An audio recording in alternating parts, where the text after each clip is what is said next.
The question, the Honourable Phil Heatley. Speaker, I too rise in support of the Kaipara District Council validation of rates and other matters bill, this second reading. The bill is sponsored by Northland MP, my colleague and neighbour, Mike Sabin. Members will be aware that his electorate is north of me, west of me and south of me, and my back is to the sea. I'm a little like Israel when it comes to Mike Sabin, but he's nothing like Palestine, an excellent Northland Member of Parliament. In presenting this to the House, he took the matters occurring in Kaipara and spending around the District Council there over recent years very, very seriously. Not only the concerns of ratepayers in Mangawhai, but also ratepayers right throughout that district, many of whom, not just those from Mangawhai, but many of whom worked hard on the resolution that you see in this legislation. Mr Speaker, I do know that Mike Sabin, before agreeing to support this particular piece of work, said that he would not support himself this bill if it sought to validate matters that couldn't have been done within the law in the first place, or impose further costs on those who had in good faith paid their rates over the years. He was concerned for that. He also said at that time, and has repeated it, that he would not have validated any matter that was born of any criminal actions, and Mike Sabin was clear about that. And I do know that my colleague also made it clear to the Commissioners, to ratepayers and to this House that this bill does not absolve those responsible for the failures that have led to the need for this bill. I would not support it if I did, Mike Sabin said. Mr Speaker, he has responsibly brought this bill to the House. It has gone to Select Committee, and we've got support from across the House, from all members of Parliament that matter. From all members of Parliament that matter. And the bill will support 124,000 citizens in Kaipara.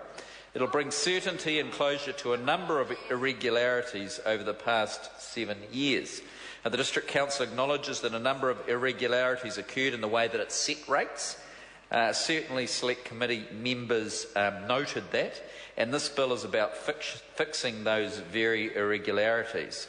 The bill will mean that ratepayers will be liable for the rates that they were invoiced, and no one will pay more rates than they were historically invoiced. So it's a good solution. The Select Committee did make some changes. The bill authorises that both rates and penalties added to the rates be recovered, as is normal for local government validation legislation.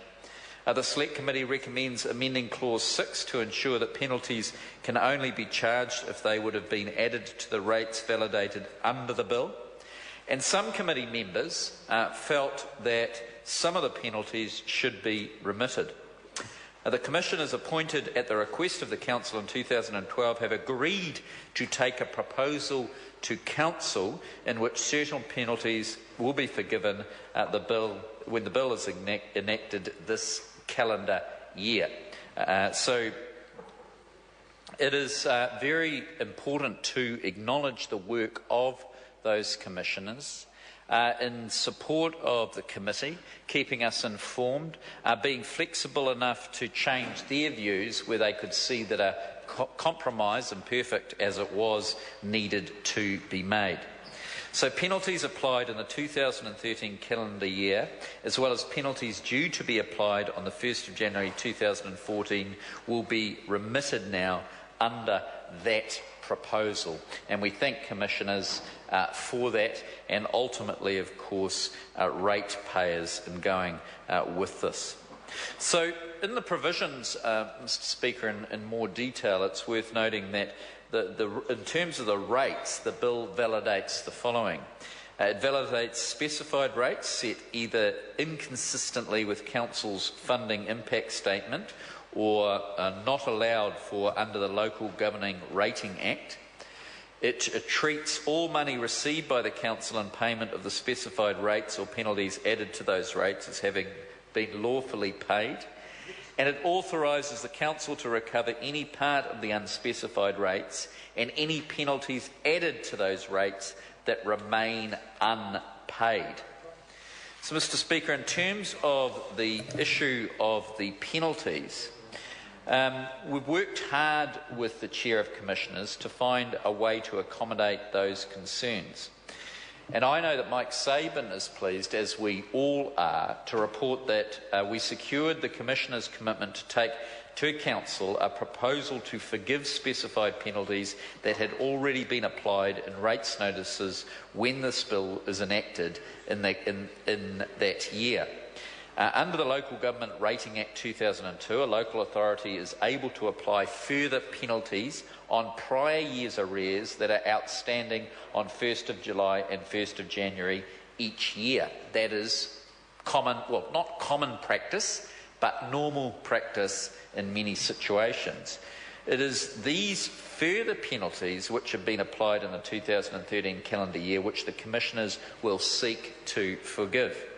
In addition to this, there is a further penalty due to be applied on the 1st of January 2014 on balances outstanding against rates accounts.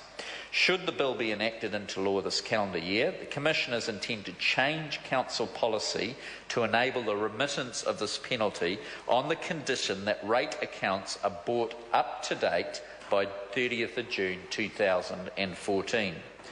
I believe that rates strikers long ago made their point.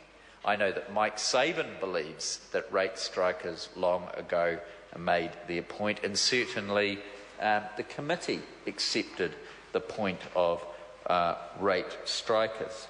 It has been very hard on fellow ratepayers, though, that they have continued to withhold their rates, the rate strikers, while having use of the services that others right across the district have been paying for.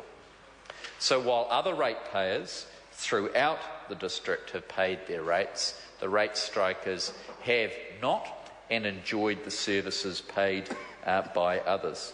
So relieving these rates must be seen in this light, and I commend ratepayers who have continued to pay rates despite their concerns and lack of faith in their council over the years. And I want to thank them for that, and I know that Mike Sabin wants to thank them for that. A compromise has been found, and I want to commend the Commissioners for finding a way to meet the concerns of the Select Committee on these penalties. Mr Speaker, it is true that the Kaipara District Council has had a few difficult years. As well as the rating irregularities, the Council presided over the controversial Mangawhai sewage scheme and a considerable increase in debt. This bill does not stop proper scrutiny of these decisions, nor does it absolve anyone of responsibility and culpability. It also should be noted that the Office of Auditor General has got an inquiry into the EcoCare sewerage scheme. It's an independent inquiry of the auditor, and the Commissioner's inquiry into matters aside from that, including the actions of the former Chief Executive, are also ongoing.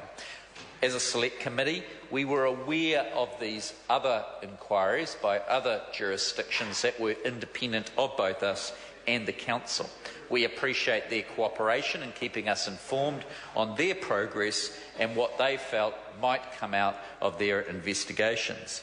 So this bill does not impinge on any of those inquiries underway. The bill is about fixing some of the irregularities so that the Council can continue to function, that services can continue to be provided for the ratepayers of Kaipara District. Without validating legislation, the Council would need to either refund all the rates that were set incorrectly and set new rates to recover the money, work its way through a complex process of resetting rates for each year since 2006, and leave the status of the rates uncertain and open to legal challenge. And that is something that would be unacceptable for those, the majority of those who want to move on in the Kaipara District. Each of these options are unworkable and will leave the Council in an untenable financial position. Mr Speaker, that is why I support this legislation. Members of this House and on the committee support this legislation because they see that, although imperfect, it is a pragmatic and practical way through. Speaker. call Andrew Williams. Thank you, Mr.